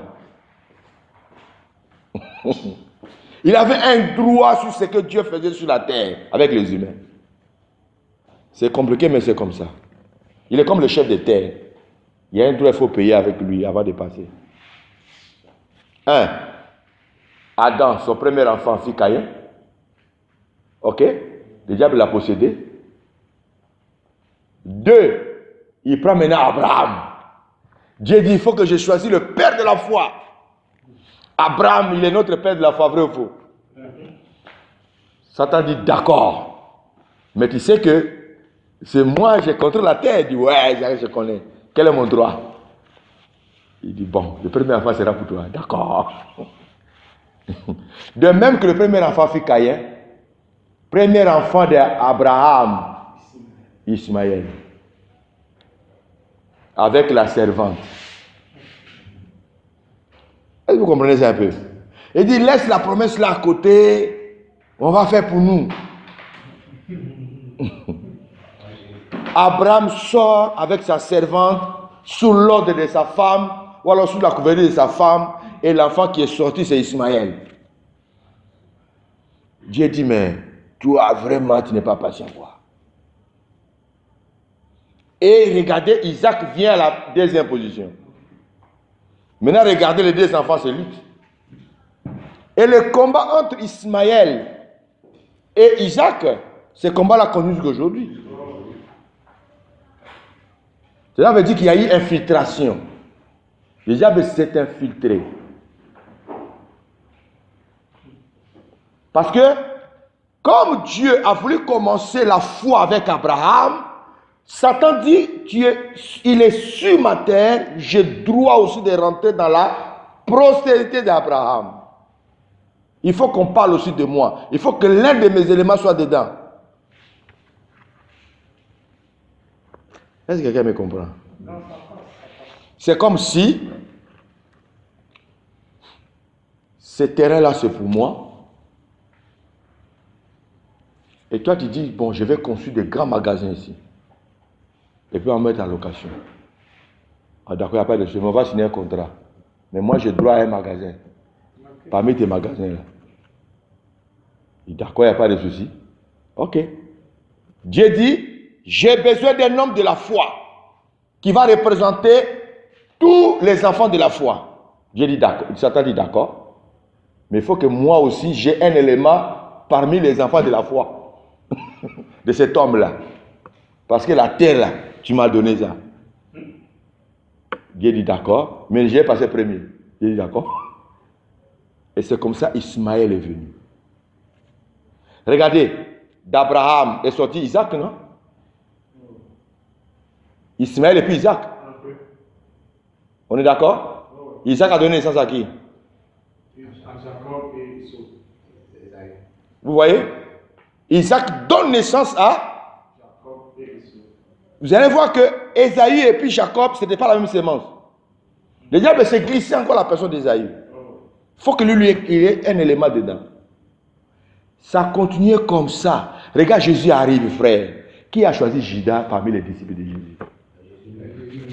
Pourquoi?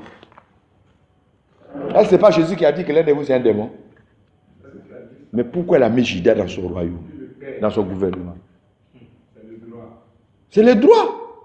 Il doit payer ses droits-là. Il dit, moi je suis venu, j'ai choisi mes disciples. Satan dit, attends, tu sais que la terre là c'est pour moi. Il dit, oui, je sais.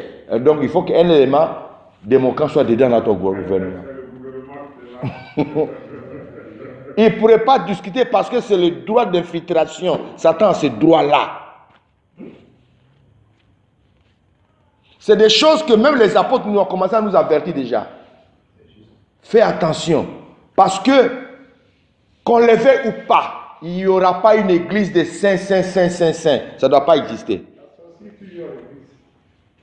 Le diable a toujours un droit d'infiltration dans l'église de Dieu.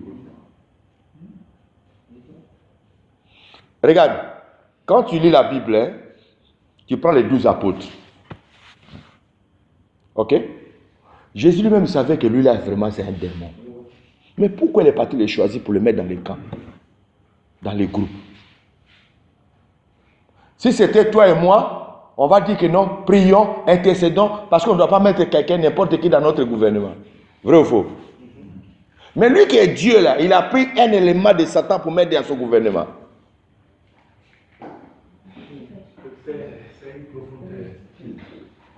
Parce que Jésus connaissait ces choses, il a droit à ces choses-là. La seule, le seul corps où le diable ne peut pas s'infiltrer, c'est l'église corps du Christ.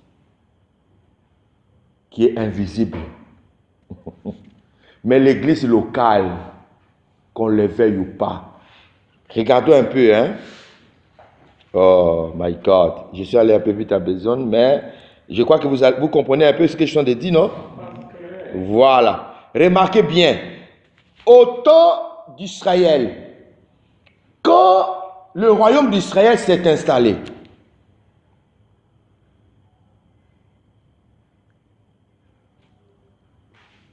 le roi Akab,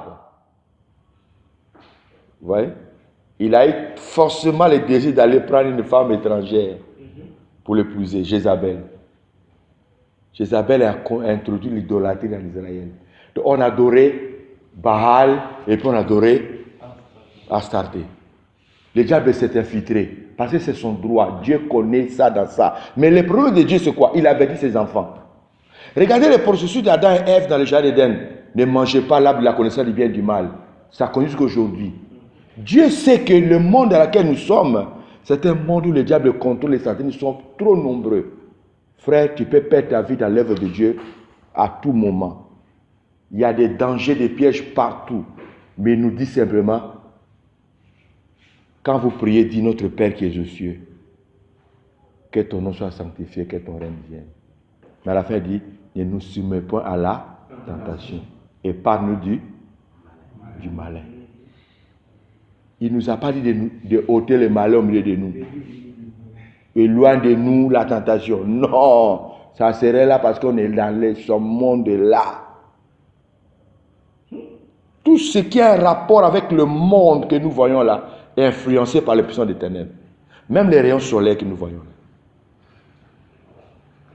Donc c'est ce qui a fait aussi que quand le peuple d'Israël est sorti d'Égypte, il y a eu aussi infiltration, puisqu'il y avait les ramassis parmi eux. Oui, c'est obligé.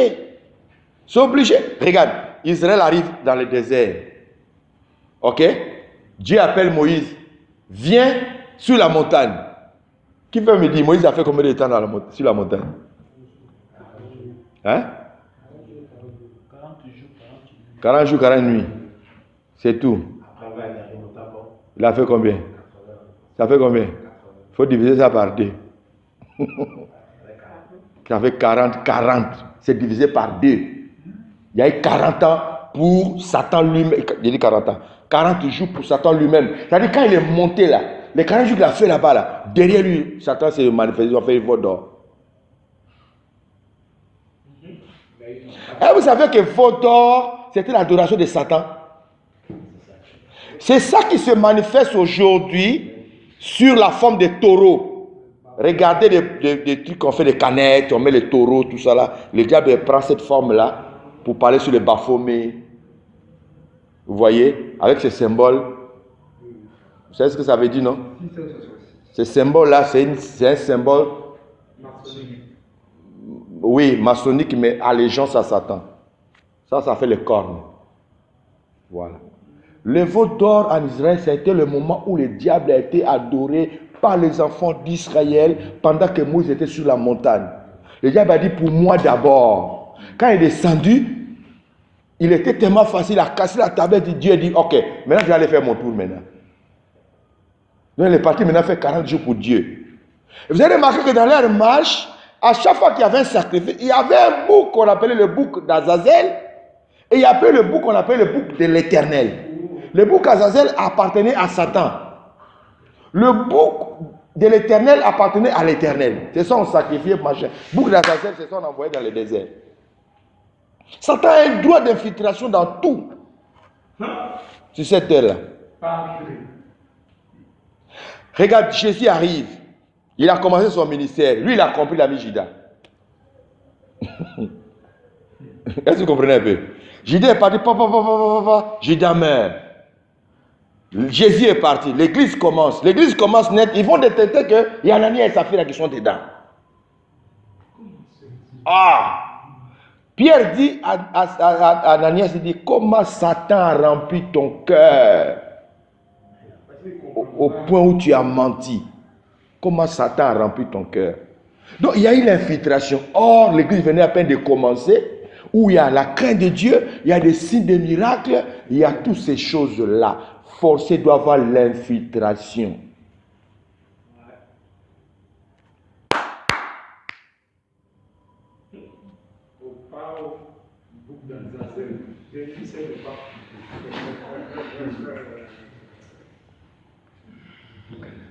C'est ainsi que vous allez voir que le diable, dans tout ce que Dieu fait, il s'implique dedans. Vous voyez? Élie, qui s'est levé pour aller contre Jézabel, frère, il a fini par fuir. Hein? Il a dit, je ne suis pas plus meilleur que mes pères. Seigneur, prends-moi. Mais il a massacré les prophètes de Baal. Vous voyez? Mais pourquoi il y a adoration en même temps? Ici, on adore Dieu. Ici, dans les carrefours, il y a Baal. Ce sont des signes pour dire que, écoutez, il y a quelqu'un qui a l'autorité sur cette terre-là. Le monde entier est sous la puissance du malin. Et si les enfants de Dieu ont compris ça, ils doivent veiller sur la parole et dire, n'aimez point le monde, ni les choses qui sont dans le monde. Parce que quand on écrit monde et qu'on lit ça en envers, ça donne démon. C'est dans ça on est, jusqu'aujourd'hui. Nous attendons que le maître vienne pour venir nous prendre. Ce n'est pas le temps pour nous de fêter, de se réjouir, machin, non. Vous allez voir qu'au niveau des fêtes, Christ n'a pas laissé une fête pour l'église. Il n'y en a pas. Je m'apprends toujours au pasteur, quand il y a des fêtes qui m'appellent, d'autres m'envoient des messages. Bonne fête de Noël, bonne année, joyeux Noël, joyeuse Pâques, joyeuse tatati patata. Je les récupère à l'instant même. Et puis on parle. Ça peut aller? Ok, viens t'asseoir devant ici. Viens t'asseoir devant. Donc,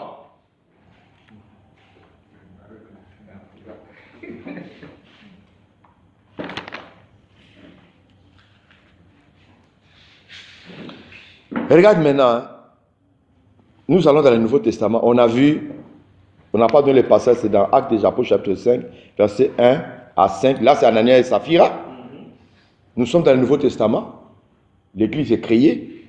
Mais l'apôtre Pierre nous avertit. Dans 2 Pierre chapitre 2, verset 1. Regarde ce qu'il dit. Quelqu'un peut lire ça pour nous? 2 Pierre chapitre 2, verset 1.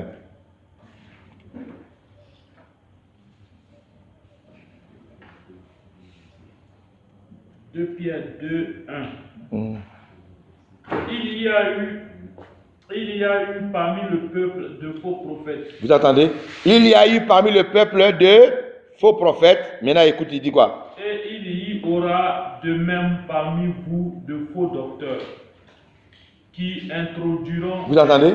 Des sectes pernicieuses et qui, reniant le maître qui les a rachetés, attireront sur eux une ruine soudaine. Il y a eu parmi le peuple des faux prophètes.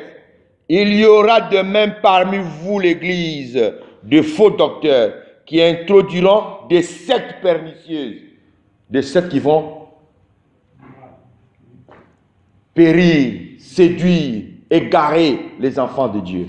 C'est dans ça qu'on est aujourd'hui. Voilà pourquoi j'ai mis ce sujet-là sur Hanouka. Les fêtes d'Hanouka.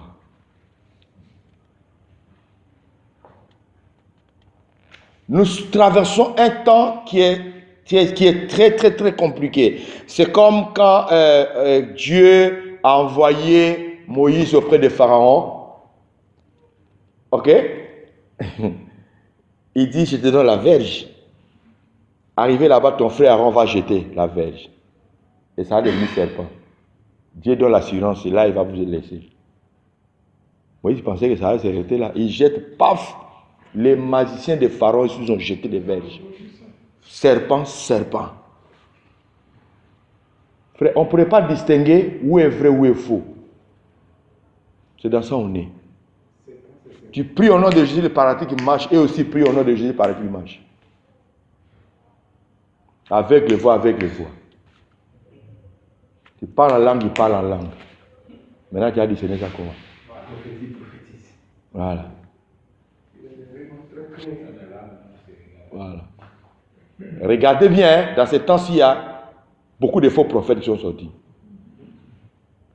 Tout est dans la prophétie, je vois clair. Il dit, la personne là, il va te dire tout ce qui se passe.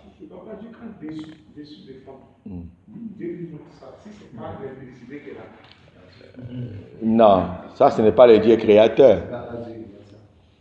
Voilà, c'est des signes pour comprendre ces personnes-là, qui ils sont exactement.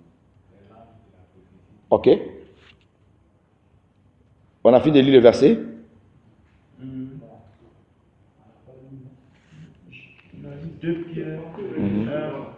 Voilà, qui s'introduisent les faux docteurs. Or, quand on parle de docteurs, c'est un enseignant. Il enseigne des choses pernicieuses pour séduire et détourner les gens de la vérité. Là-bas, on prend le mal, on confond. C'est-à-dire, on transforme le mal jusqu'à ce que ça devienne normal. Ah. Donc, ce que moi j'écris là, donc, on peut faire. Hein? Ah, d'accord. Alors, ce qui est choquant, lisons Matthieu 7, verset 15. Non, Matthieu 24, verset 11. Voilà. Matthieu 24, verset 11. J'ai la parole. Plusieurs faux prophètes s'élèveront et séduiront beaucoup de gens. Plusieurs faux prophètes s'élèveront et séduiront beaucoup de gens. Plusieurs faux prophètes. Le faux quitte où? Si ce n'est pas l'infiltration maléfique. C'est-à-dire que, dès même moment où il y a des vrais prophètes, Satan aussi fabrique des faux. Il les introduit dans l'église. Quand on dit plusieurs faux prophètes s'élèveront au milieu de vous, on parle dans le monde ou bien dans l'église? Dans l'église. Dans l'église. Ils vont sortir. C'est là. On doit tirer la sonnette en larmes. On ne doit pas amener les chrétiens à aimer les prophéties. Ils doivent aimer la parole de Dieu. Parce que la prophétie passera. Les parlangues vont passer, toutes ces choses-là. Mais la parole demeure. Mais ceux qui aiment des choses carrées, remarquez, quand tu as quelqu'un dans ton église qui aime qu'on lui dit des choses, qu'on révèle des choses cachées, ce monsieur, cette femme-là, elle est déjà sur la voie de la perdition. Ah. Il suffit qu'elle tombe sous les joues de ces faux prophètes, c'est fini. Ce sont ces faux prophètes-là qui couchent avec les femmes des gens, qui escroquent l'argent. Hein? Tu lui donnes ta voiture, bon, il dit donne-moi ta voiture. Avant de rouler avec ça, le Saint-Esprit me dit je vais rouler d'abord avec ça pour vendre la voiture là. Il dit ah, papa a parlé, prends la voiture. Il prend la voiture, il roule jusqu'à il vient. Est-ce que tu as bien prié avant de toucher la voiture là? Il dit oui papa, j'ai bien prié. Tu as bien prié, oui. Le Saint-Esprit me dit la voiture là, ce n'est pas bon pour toi. Ce n'est pas bon pour toi parce que la personne qui t'a offert la voiture, il va te tuer. Si tu continues avec ça, tu vas mourir. Je rachète la voiture là, au nom de Jésus. Dieu va te donner une autre voiture, reste tranquille. C'est fini, il a gagné la voiture. Ils sont accrochés au matériel. Et Jésus a parlé. Et quelque part, il dit, gardez-vous de faux prophètes. Gardez-vous de faux prophètes. Donc, ça sont des avertissements. Maintenant, regardez bien. À notre temps actuel, la Bible nous parle de l'apostasie.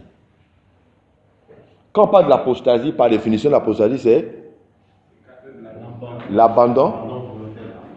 Voilà. On peut résumer ça de manière brève, l'abandon de la foi.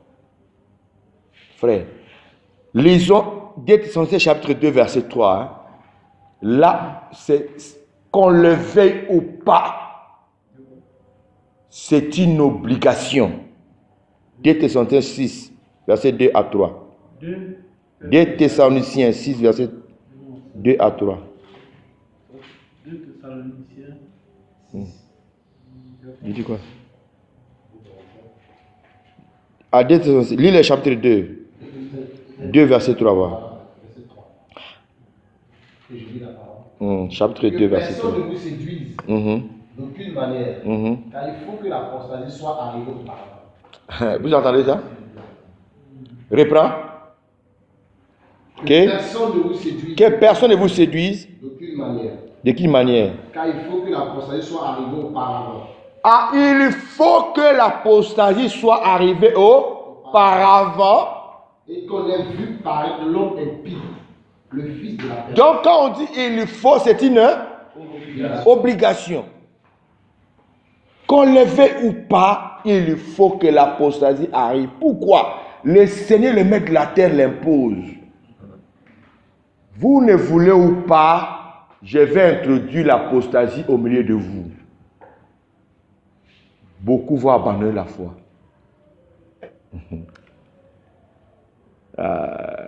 Frère, il y a un bien-aimé que je lui disais, fais attention à toi, tu es en train de rétrograder, fais attention, fais attention. Il ne m'a pas écouté. Aujourd'hui, il a rétrogradé complètement. Il fait tout pour revenir, c'est devenu compliqué pour lui. Très compliqué même. Comme l'apôtre Paul pourrait dire que je connais la loi, je sais que la loi est bonne. Mais dans ma chair, il y a quelque chose qui m'empêche de mettre en pratique cette loi. Quand on parle de l'apostasie ici, le message s'adresse aux vrais enfants de Dieu. S'ils ne font pas attention, ils vont abandonner la foi pour s'attacher à des doctrines des démons. Et cela peut arriver comment? Rien que par la convoitise. Je vais être comme lui, je vais faire comme lui. Pourquoi? Pourquoi pas moi? Pourquoi c'est eux seulement? Frère, j'ai reçu un homme de Dieu dans les années 2005. Un grand homme de Dieu.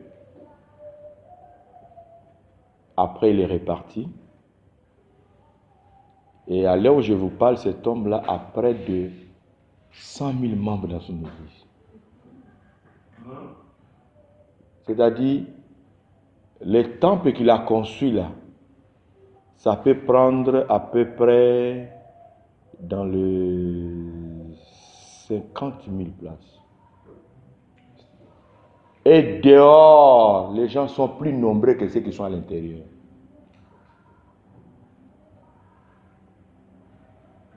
Je reviendrai sur ça après. Je suis tout le temps en contact avec lui, on s'appelle. Mais j'ai vraiment des réserves pour ce qu'il est devenu aujourd'hui. Ouais. Parce que ce qui s'est fait dans le ministère, ça paraît ne pas être trop clair. Mais on en parlera quand on va arriver ici. Donc, voilà un peu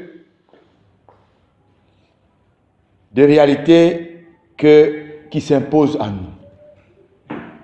Il faut que l'apostasie arrive avant qu'on ait vu paraître le fils de la perdition. Cela veut dire que quand on parle de la fille de la perdition, nous voyons déjà l'Antéchrist. Avant que l'Antéchrist commence exactement son ministère, l'Église sera encore sur la terre. Et avant son ascension, l'apostasie va rentrer. Les sectes vont s'introduire, on me le dit. Mais que chacun de nous veille. Amen. Amen. C'est-à-dire, l'infiltration, c'est un droit que Satan a reçu de la part de Dieu. Et ce droit doit être respecté. C'est comme l'impôt. Il faut payer l'impôt. Si je pouvais vous poser la question, qui gouverne la Côte d'Ivoire? Hein?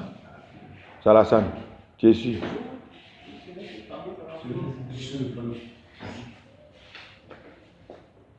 Hein? Sur le plan physique et sur le plan spirituel.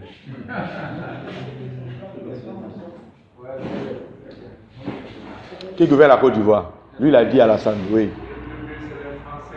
C'est les Français.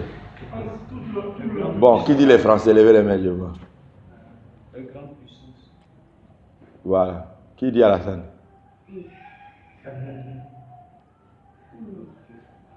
C'est la France qui gouverne la Côte d'Ivoire. C'est pas Alassane. Alassane n'est que le représentant de la France en Côte d'Ivoire.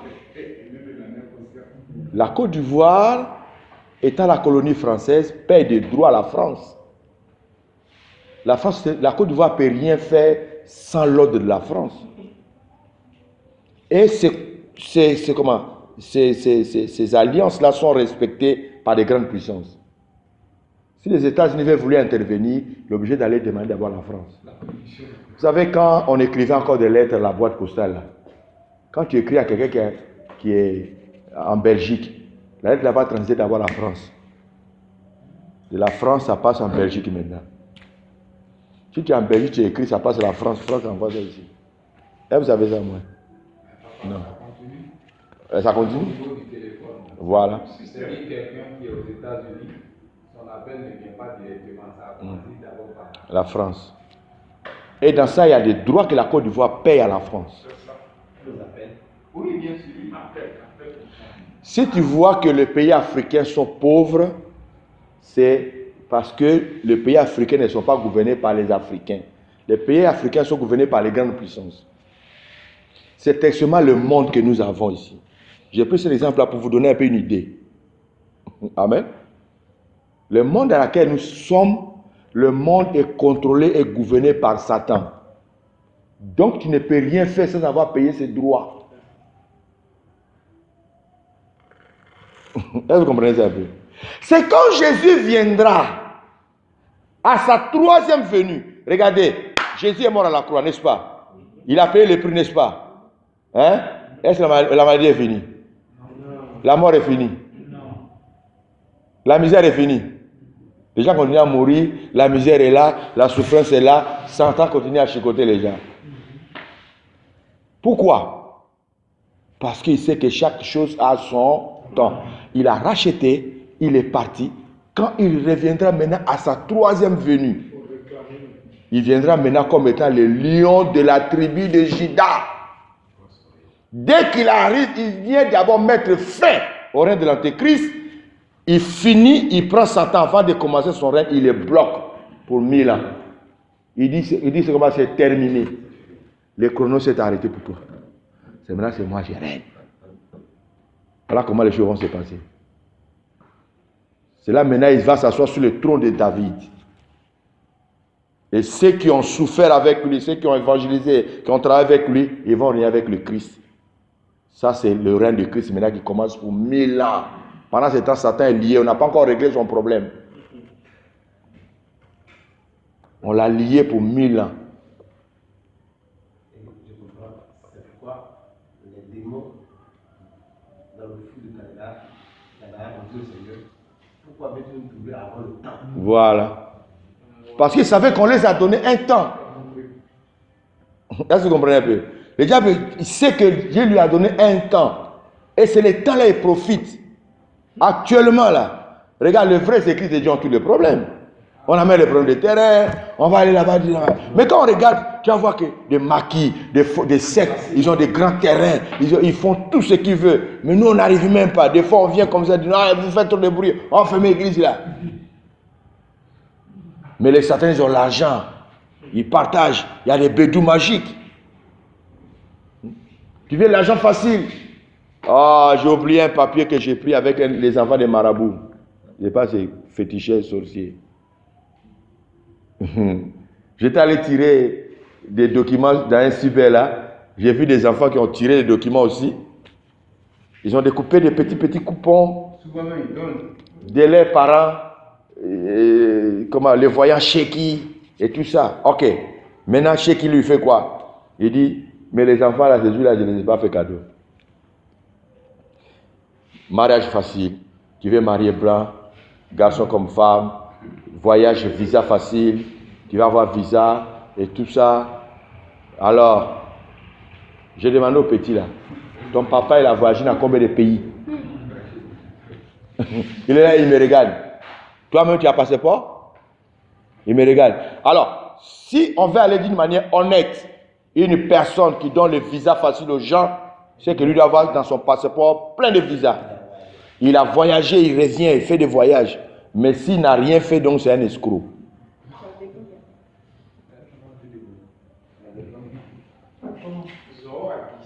Oui, il y a d'autres. Oui, même pas astral. Même pas astral. Il y a d'autres personnes, les grands marabouts, machin là, ils voyagent. Hein? Ils voyagent pour aller faire des travaux pour les gens en Europe, partout. Hein? Voilà. Mais ce que je veux dire par là, c'est que ces personnes-là, ce qu'ils disent, ils peuvent te rendre riche. Mais en sacrifiant les membres de ta famille, et tout ça parce qu'ils vont travailler sur ton compte.